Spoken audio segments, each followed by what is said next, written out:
You know that look, right? Those cool UIs with overlapping cards. They seem so simple, but if you've ever tried to build one, you know it can be a real headache, just wrestling with all that complex layout code. Well, what if I told you there's a way to get that perfect layered effect, but cleanly and just effortlessly? Let's dive in and see how it's done. So here's the classic challenge, right? You need to create these overlapping, stacked UIs. You want that depth, you want that control, but you don't want the nightmare of coding it from scratch. Fortunately for us, there's a tool that was built for this exact job. And that tool is B4XDaisyStack. Okay, so how do we actually use this thing? Let's build a basic stack from the ground up. We're going to create a simple 3-layer UI just to see this component in action. And trust me, you're going to be surprised at just how easy this is. Really, it's just a few simple steps. First up, you initialize the B4XDaisyStack view itself. Then step 2, you just start adding your child views. These will be our layers. In this example, we'll just throw in 3 simple colored cards. And that's it. Step 3 is just watching them automatically stack up.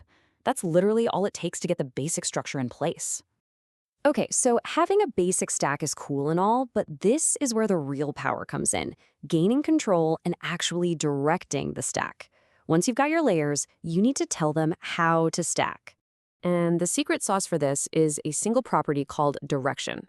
It's super simple. It's just a string, and you can give it one of 4 values to completely control the layout.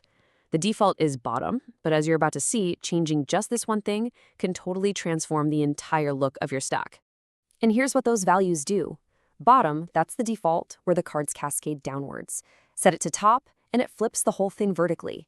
Then you have start and end for controlling the horizontal stacking, either to the right or to the left. The main takeaway here is just how powerful this is. One simple property, and you get 4 completely different layouts instantly. All right, so we've got the direction sorted, but what about the spacing between the cards? Fine-tuning those offsets is what really gives you that cool sense of depth. Well, for that, we have 2 key properties. The first one is called StepPrimary.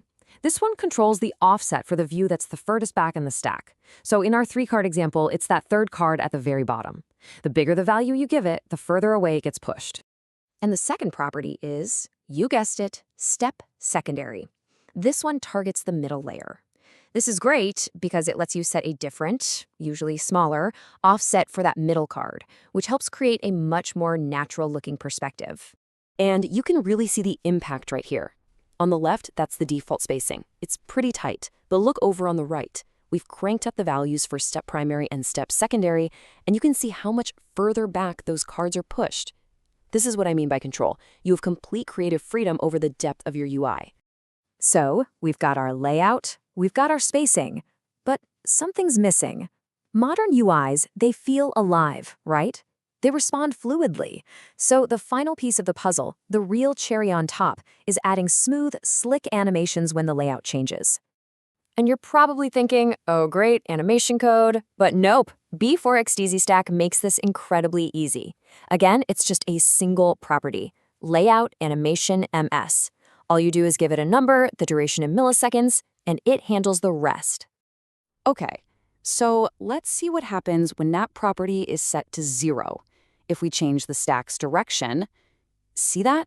The cards just pop. They instantly snap to their new positions.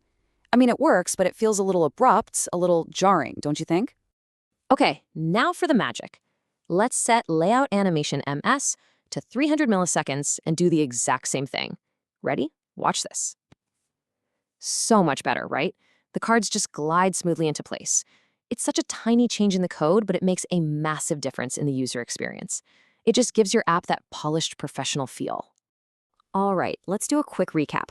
When you put it all together, what really makes B4XDstack such a fantastic tool for building these layered interfaces?